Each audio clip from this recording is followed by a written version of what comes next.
sometimes we just have to choose the right honoring thing, even if our feelings are going, this hurts and this is sacrificial and this is hard. Sometimes we have to choose faith because we know it's the substance of things hoped for. It's not necessarily that my life is turning out exactly perfect like I planned it or like I thought it should be.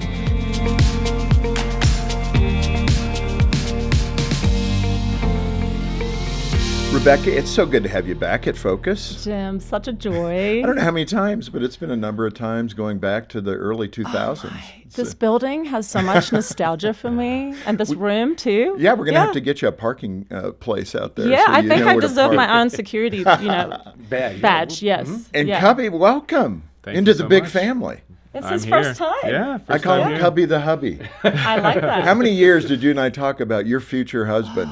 I mean, a long time. Yeah, which was awesome. You had such a heart to be married. Yes. I mean, that's what, whenever we met, it wasn't about your career, it wasn't about singing. That was not what you really talked about. You talked about, is there a man out there for me? Does the Lord have somebody? And I just remember, man, there's got to be some good guy out there, because who wouldn't want to marry Rebecca? I mean, she's beautiful inside, beautiful outside. Thank you, Jim. And it sounds like God's answered your prayer. He sure did. He sure did. Well, let's unravel this a little bit. Sounds good. Go back, the movie, obviously, about your family. Unsung hero. Unsung hero. And just recap that journey coming out of Australia, which, of course, everybody loves your accent, by the way. Good. I hope it's still there. I've tried to keep it. Yeah, that's so good. But you moved to the States as a family. A lot of turmoil, but describe what was taking place and how old you were. Yeah, so it was 91. I was 14, 6 kids in our family. My mom very pregnant with my sister.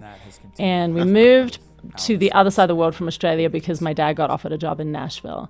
And then a couple months after that big move, that job was no longer. And so we were now plunged into a lot of uncertainty and no car, no furniture. They show it in the movie, but there literally was sheets that were wrapped around winter clothes as our beds for a little while.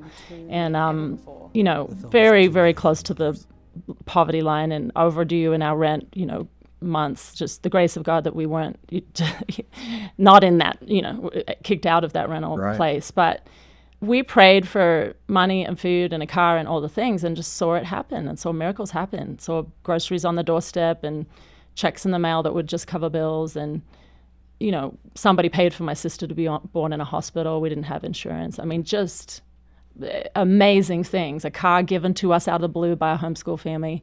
And that gave me a story. That gave me something to sing about. It gave me a testimony when I started full-time at 16 in music.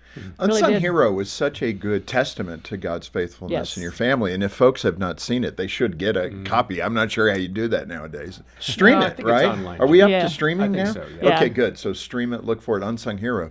But they depicted it so well. They did. And your mom and dad. Okay, so here's the thing, Cubby, I'll turn your way. Yeah. You're both creative people. That right there is usually a red flag for marriage. Two creative people coming together. Yes. Right. I mean, speak to your creative bent, Cubby, where you were coming from. Music was something you enjoyed. What was your background? He helped direct Unsung Hero. Yeah, that's right. I knew that, yeah. That was a bold move to get into the family and say, let me help direct this. And that's an in-law move. I didn't try that in my marriage, but go ahead. Well, luckily I was invited in, so that was good. Yeah. That helps. Yes, it does. But yeah, I grew up in a really creative family. My dad was a drummer. My mom was an artist.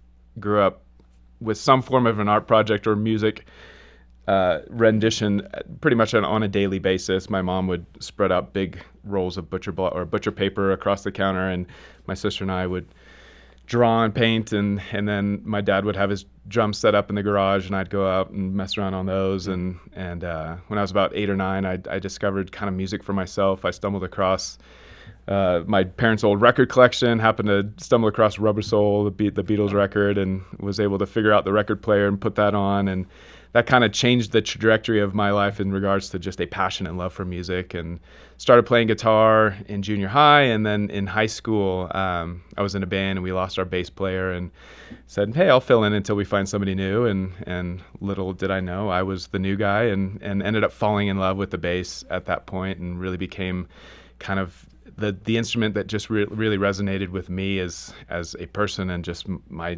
makeup. It just felt right on every level. And so yeah, that just kind of began the process of just a creative journey, and thought I was headed towards LA after high school, but God had other plans, and ended up on the mission field for a little while. So cool. And we're going to catch up with that Yeah. and get more into it. But there's at least one person out there going, Cubby, where'd you get the name Cubby? Yes. Gets asked a lot. It is a common question, and the irony is a lot of people think it comes from my real name, which is Jacob Cubby, but the truth is it came from birth. My dad thought I looked like a bear cub when I was born. Oh. Because I had a full head of hair and apparently came out growling. Yeah. Rebecca, let me go back to your story a bit just to paint the picture. During that time, in the movie again, Unsung Hero, you depicted that where you were not the one knocking down doors. I mean, Right. you sang somewhere, somebody heard you and went, Yeah. wow, she's really good, and said something to your dad about it, like she could be something Yes. big. That's really interesting. But when you got into it, I mean, you had some vocal strain, you had issues. Down the track, yeah. Yeah, speak to that. Lord, I thought you had called me into this, and now I got all these physical things going on. Yeah, I mean, really, I talk about it in the book, but there was a form of losing my voice that came from stress.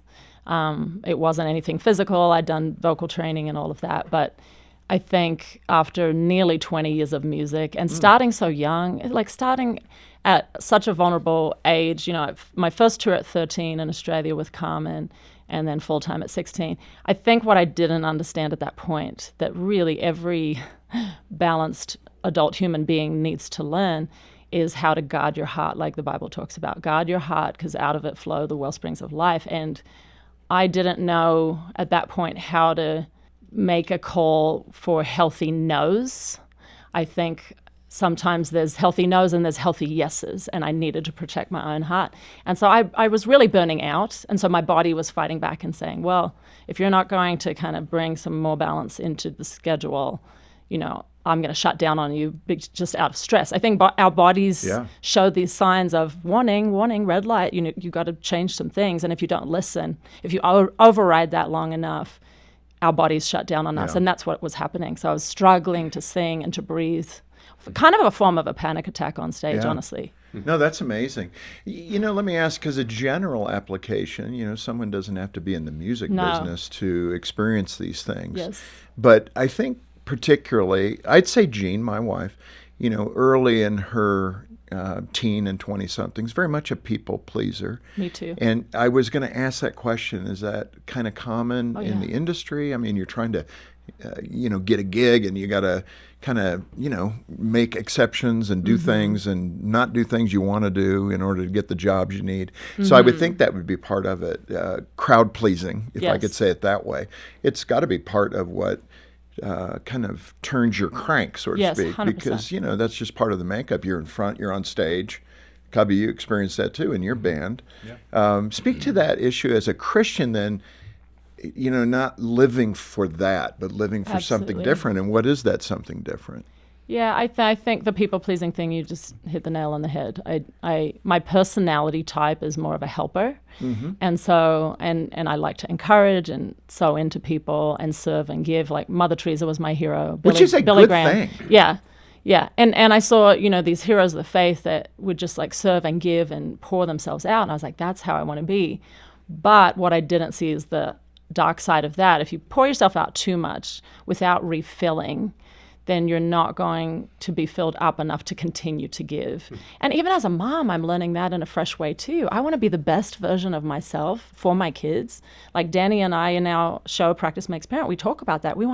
As parents, we want to be the best version of ourselves for our kids. So what does that look like to where we're filling up so that we can be our best for them? So I didn't know how to do that in those years.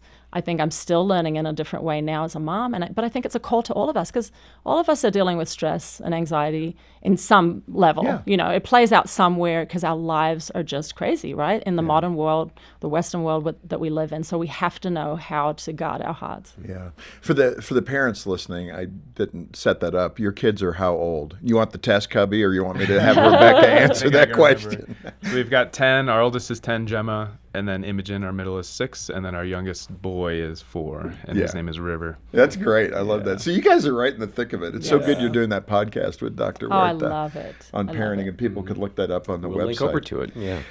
Let me ask you this. In your book, Lasting Ever, you talk about God seeing us and that desire for us to know and be known. And in that context, you point to Psalm 139. What's the connection with Psalm 139? It's one of my favorite Psalms, probably my favorite Psalm, actually. Even when I sign autographs, I sign Psalm 139 a lot, because it says to every single one of us that belongs to Jesus, and every single one of his children, he searches us, he knows us, he sees every move. He is so for us and with us, and has seen us before we were born. And I just love that sense of, like, God sees these parts of my heart that no one else sees, and he loves me anyway. And I wrote a song actually called Psalm 139 on my second album, my God album. It's the hidden track. Do you remember when hidden tracks were kind of a thing? Yeah. So it's on that album, and it pretty much just says a good part of the psalm in the song. But I think even at that age, at 17, when I wrote that song, I needed to know that God sees me in those quiet places.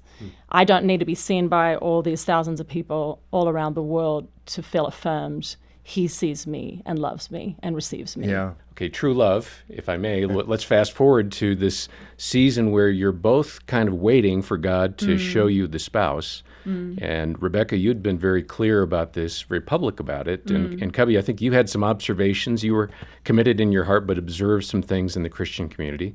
It was hard for both of you. Yeah. What carried you through that? Because I have kids that are in their 30s and thinking, when? So there's a commitment there to be made and a trust in God, but how do you walk that through? It was a painful reality for me that I found myself in my early 30s, living in LA, unmarried, and really the whole dream of my life had been to be a wife and mom. Like, music was a tide me over till that. And yet it had not happened yet. And I'd been so public all around the world saying, got this song, Wait for Me, about my future husband. And honestly, I think even my vocal issues that I had in large part were because when I would sing Wait for Me, it was hope deferred making the heart sick. Like, I struggled to even breathe through that song sometimes because it was so vulnerable. What if this doesn't happen? What if there is no guy? And that dream of my heart, what if it didn't come true? And I remember being, in my early 30s there in LA and just wrestling with God about it, and really him calling me to this place of, even if this doesn't happen, Lord, give me the strength to still trust you and trust your goodness and stay true to you, even if this dream doesn't happen for me. And I remember coming to that place of surrender. I even have a song about it called I Can Trust You. But it's a painful surrender, right? Yeah. When we kind of lay down these big dreams of our heart. But it was soon after that we met. And I do think that was part of the place of freedom that God wanted to bring me, and maybe laying in some ways something down that could have been an idol. So there's freedom in that. Paul's verse in Philippians where he talked about being content in all things. Yes. Yeah, and maybe sometimes God wants us to be content right where we are, even though our heart yearns for something else. Yes. Yeah. That's actually been probably my favorite verse through my journey with faith. Is Paul saying that I've been content, found a way to be content in all things, and I've, in my journey towards marriage and Rebecca, there was a point where.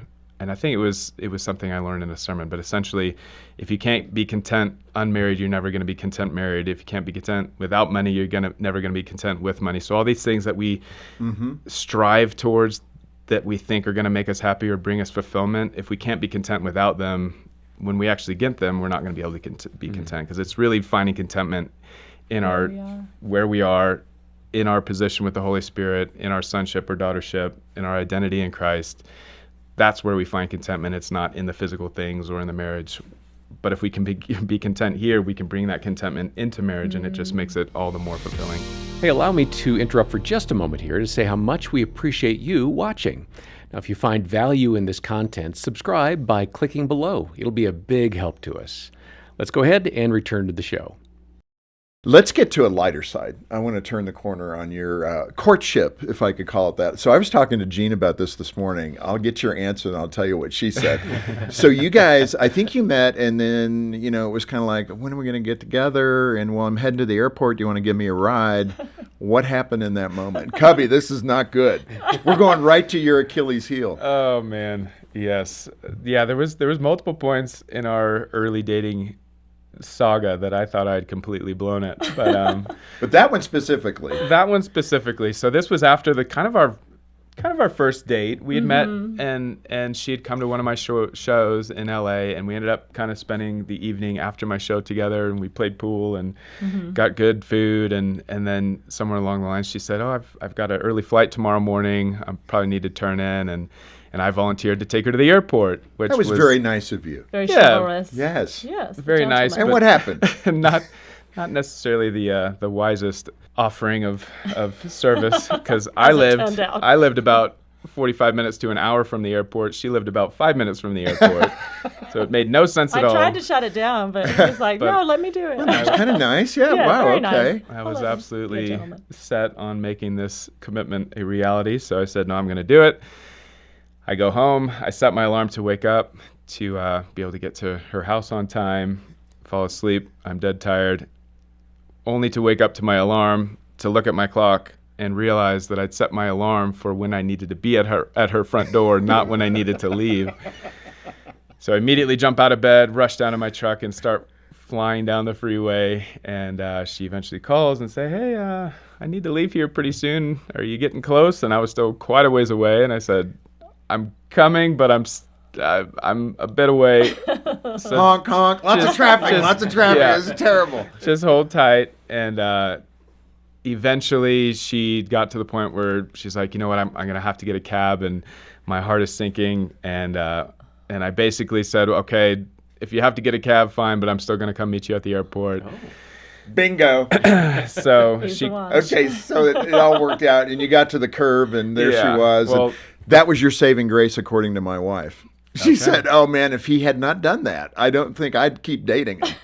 Yeah. Wow, Gene. Well, I followed through at least to be able to see her. And the fun thing is, when I pulled into the airport, a cab pulled right in front of me, and the silhouette in the window looked a little like hers. And I ended up calling her, better. And I said, "Hey, I think I just pulled up right behind your cab." And sure enough, she turned around and waved. And we had a moment. we definitely had a moment. Oh, I was that's able to sweet. help her He helped me check check in and took my bags in. Nice. And him fighting for me. I think that really did, like, to go that extra mile, literally.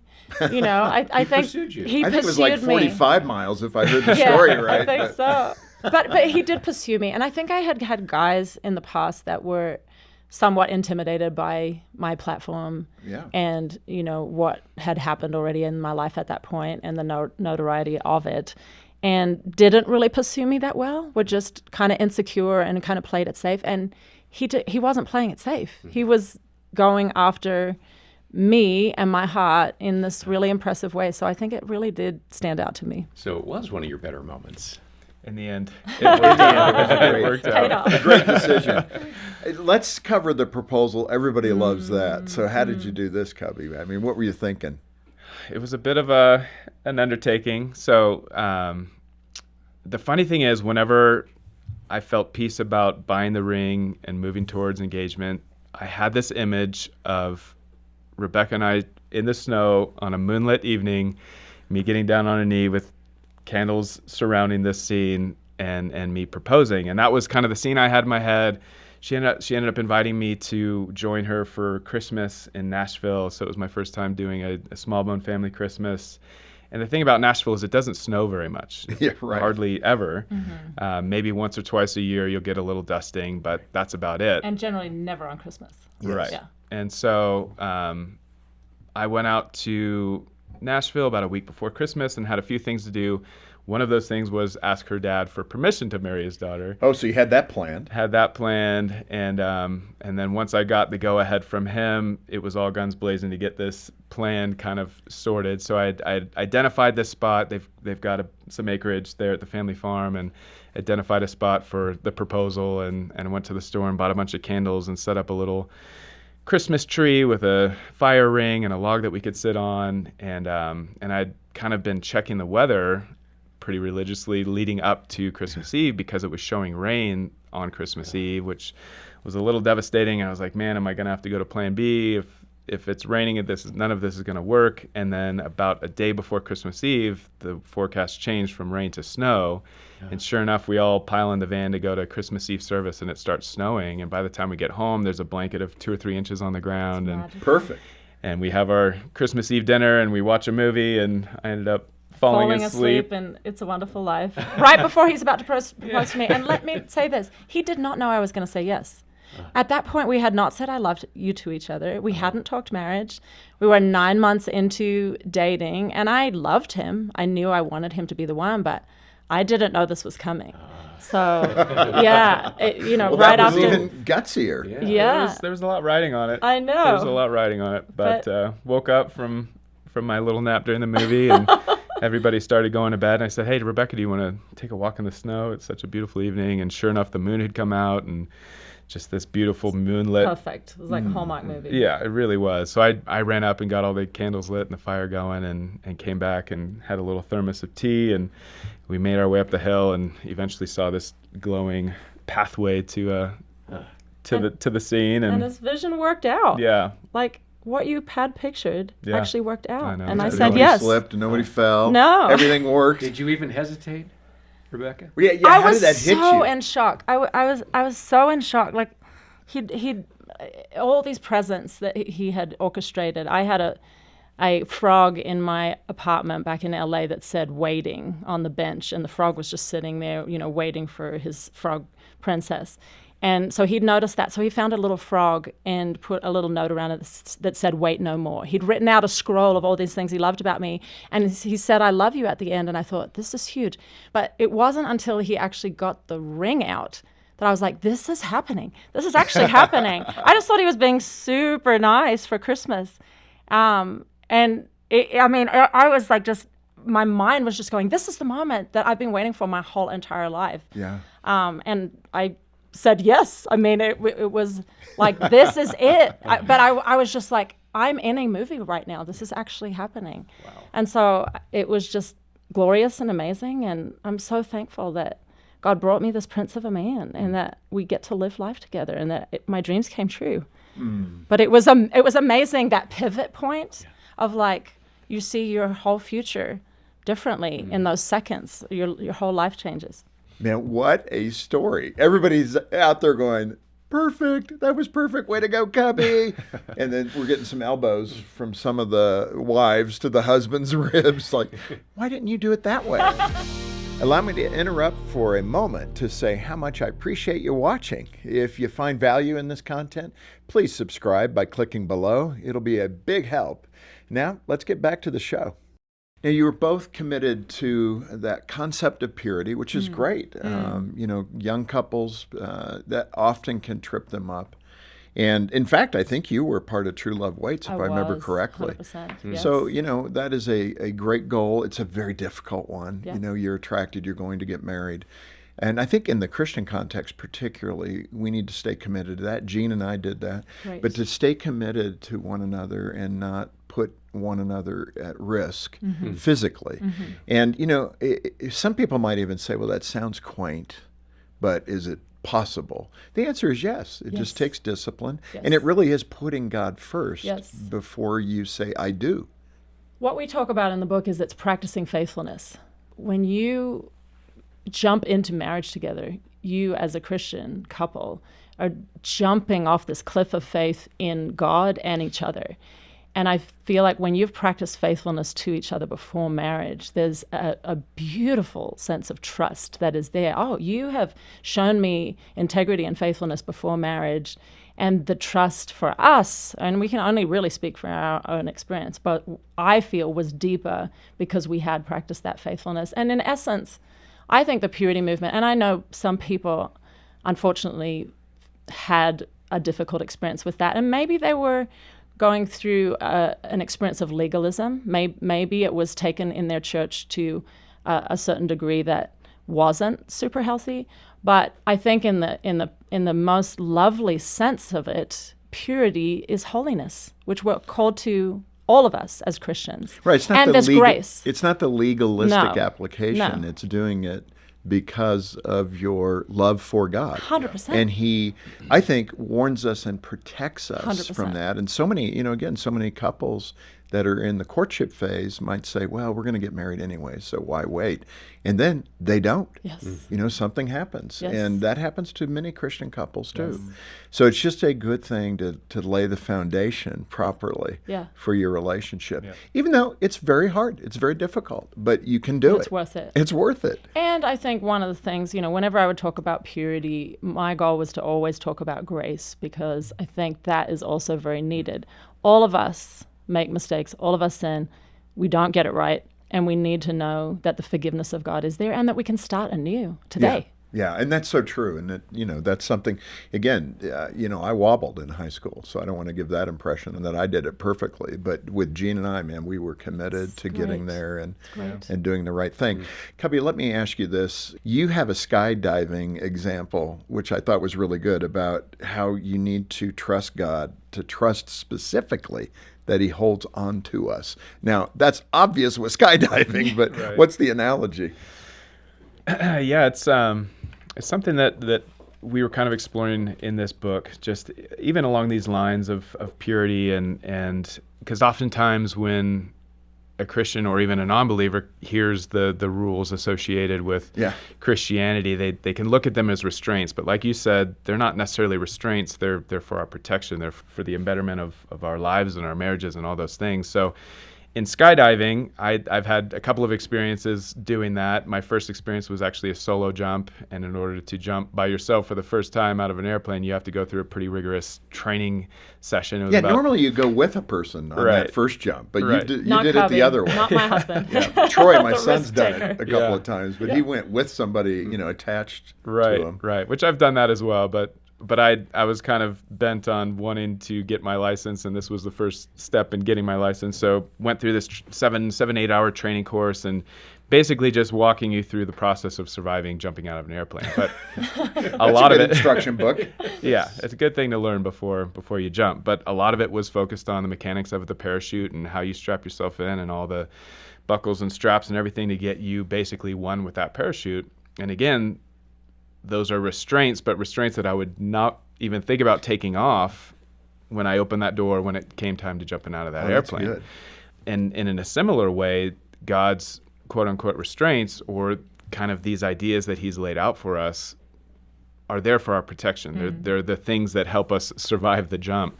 And in dating, it could easily be looked at as a restraint to not do what the world does, but ultimately it protected us and laid that foundation of trust. And so much of a loving marriage is based on a foundation of trust, and that trust is built through faithfulness, like Rebecca said. So it's basically becoming one with the things that God has called us to, becoming one with God in the process of preparing for marriage. In that context, what you're describing is wisdom. I mean, in wisdom, I think now that I'm older, much older, there is greater wisdom with life experience. And the benefit is when you're in your 20s and you have enough wisdom to make these good biblical choices. Man, it sets you up in such a blessed way. And that's what we're talking about. It's not a constraint. It's a boundary to make you healthy, emotionally, spiritually, physically. Yeah.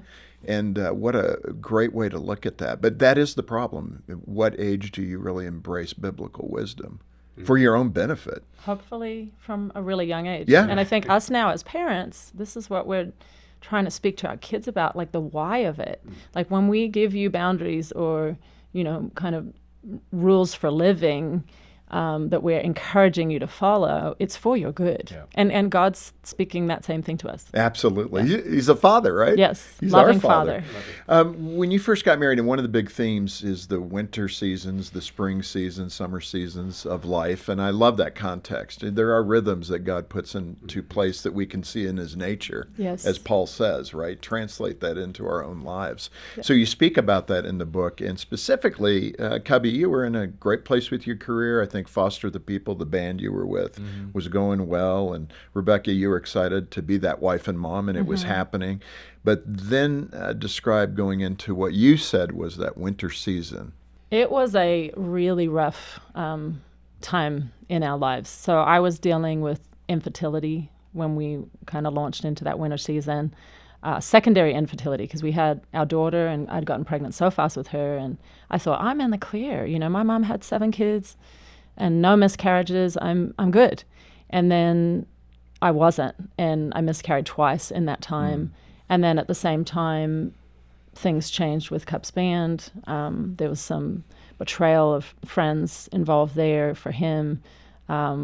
He had to part ways with the band, and that wasn't a choice of his, and it felt unjust at the time.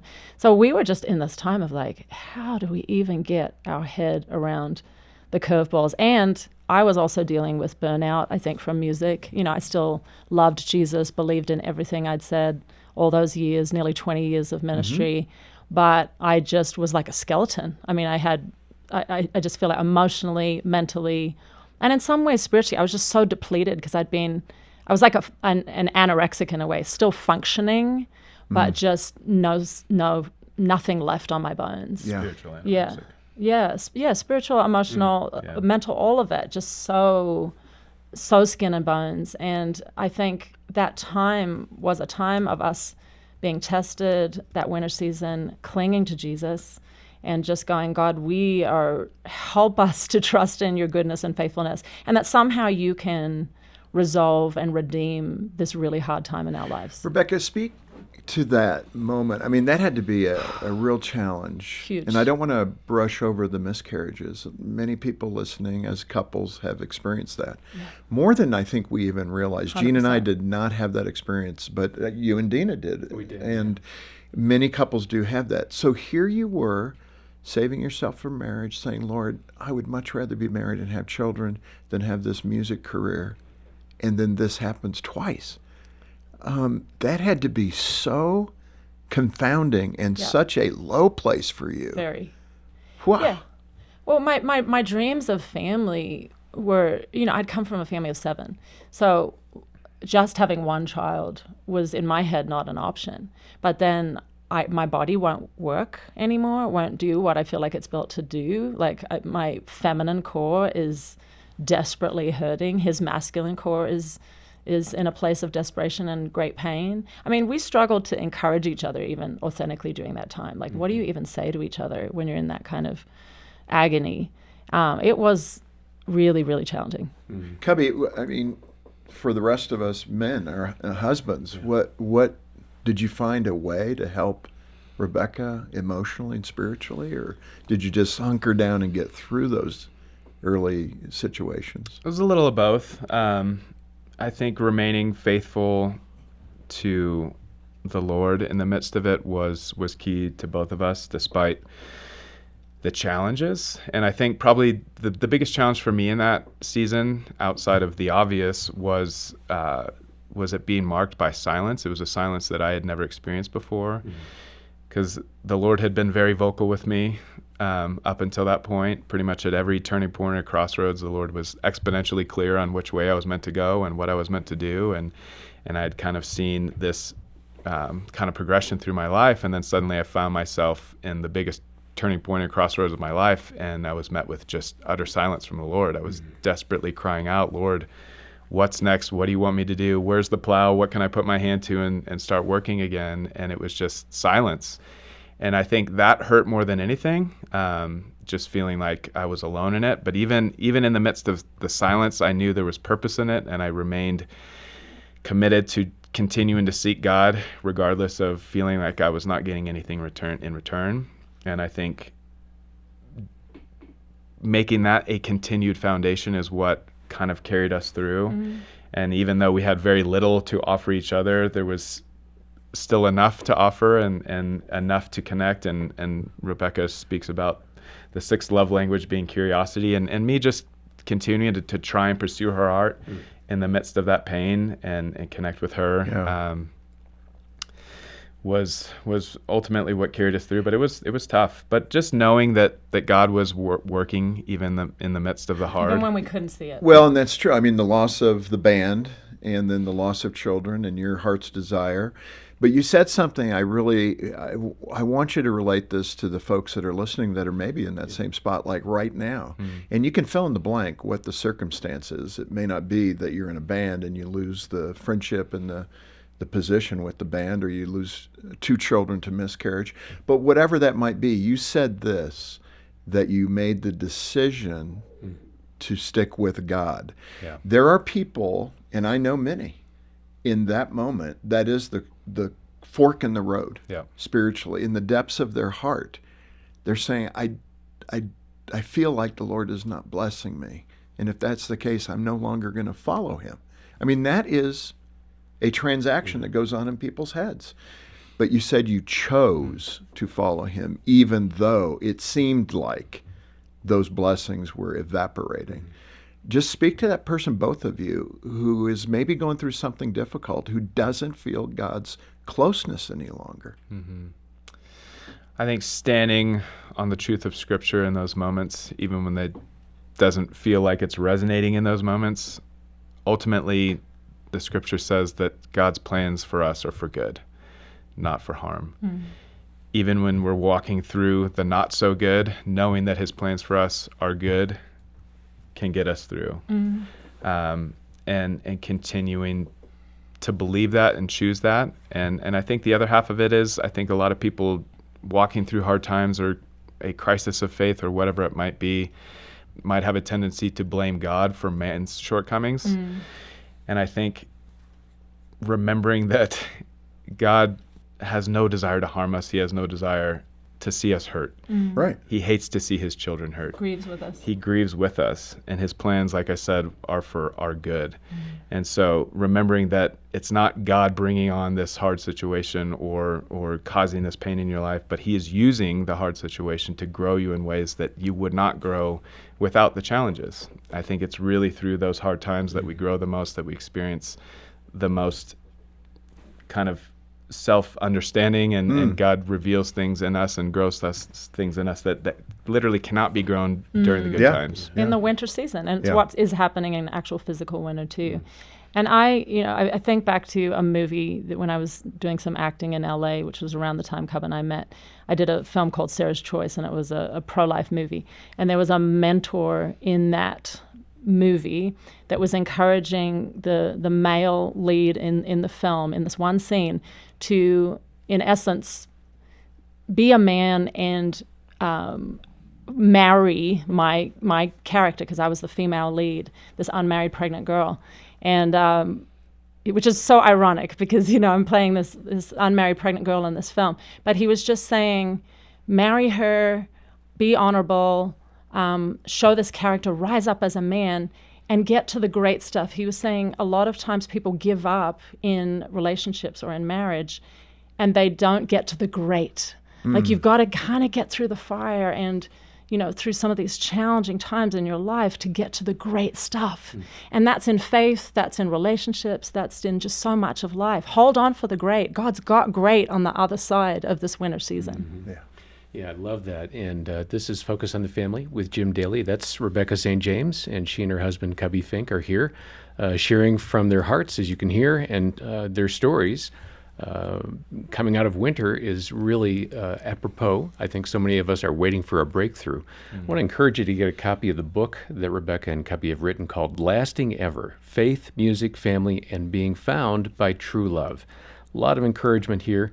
Get a copy from us here at the ministry. We've got the link in the program description below. Let's move to the summer or the spring.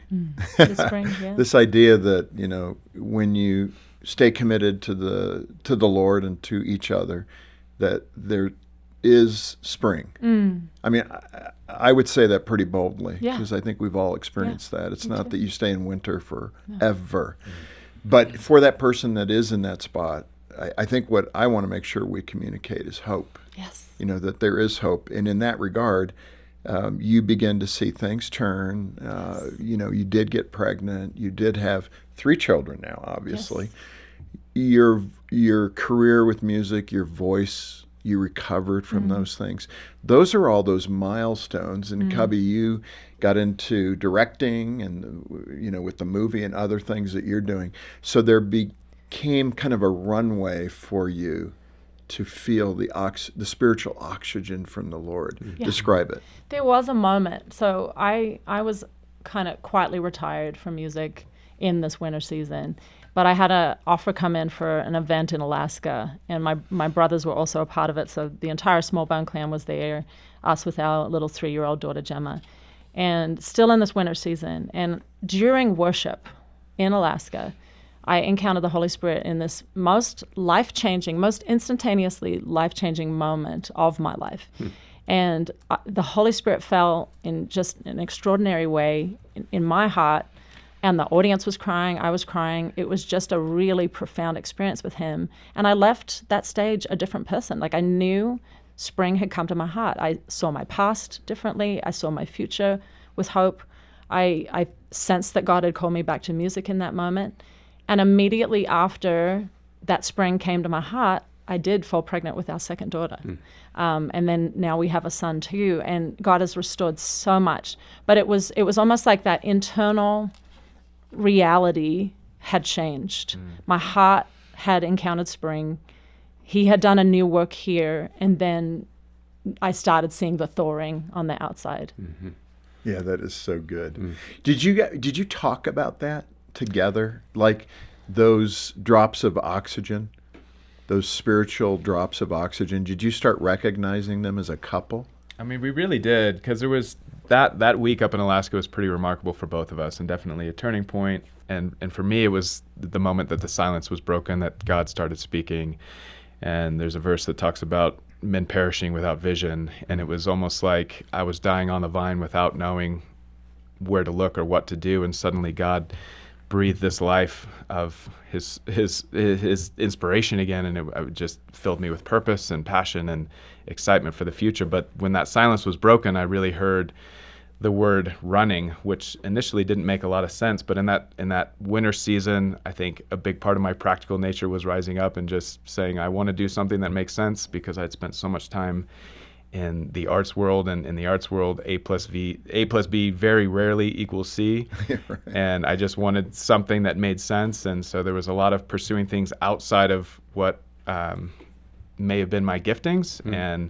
And so when I heard this word running from the Lord, it was like, well, what does that necessarily mean? And when I sat with it and prayed through it, was very clear that God was saying, you are running from the thing I created you to do.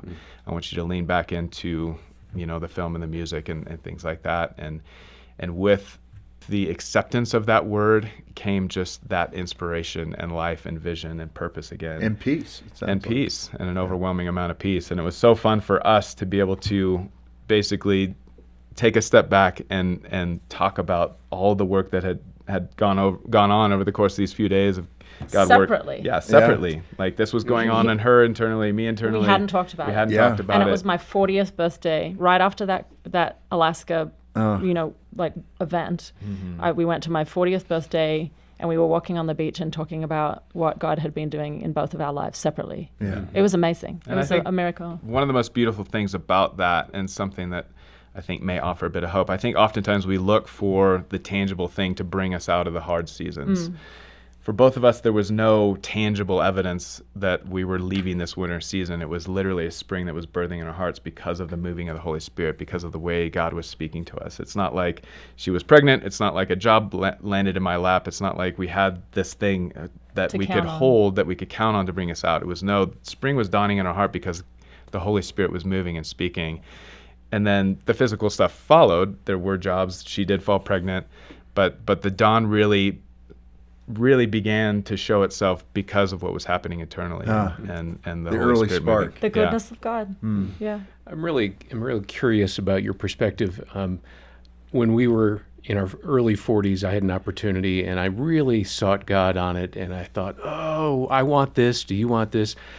Just address this matter of waiting for God, but also you have to do some things in life. You can't just stop and wait passively.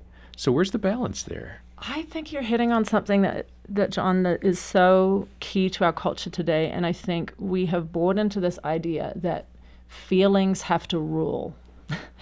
And that if we're not feeling it, then probably it's not right. And you just hit the nail on the head with the idea that sometimes we just have to choose the right honoring thing, even if our feelings are going, this hurts and this is sacrificial and this is hard. Sometimes we just have to choose the marriage even when it's, challenging. Sometimes we have to choose to serve our kids sacrificially even when that's hard. Sometimes we have to choose faith because we know it's the substance of things hoped for. It's not necessarily that my life is turning out exactly perfect like I planned it or like I thought it should be. Yeah. Sometimes we just have to take the next right step that is honoring to God, but our feelings are sometimes going to be internally going, ow, this is hurting. Does it need to really hurt this much? Is it wrong because I'm hurting so much? But sometimes the right thing, think of Jesus at the cross. Yeah. The most right thing that has ever happened in history, that changed the entire landscape of the world and history, was the hardest thing Jesus ever had to do, but it was the most right thing. I couldn't agree more, and that's why Focus on the Family has a team of caring Christian counselors available for whatever issue you may be facing.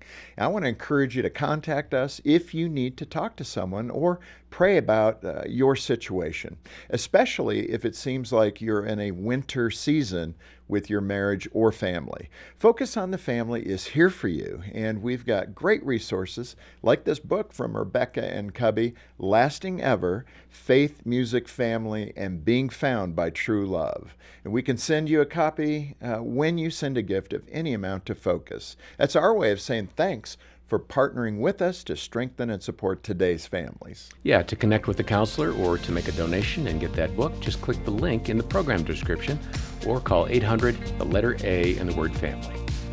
Well, thanks for watching Focus on the Family with Jim Daly. I'm John Fuller, inviting you back next time as we once again help you and your family thrive in Christ.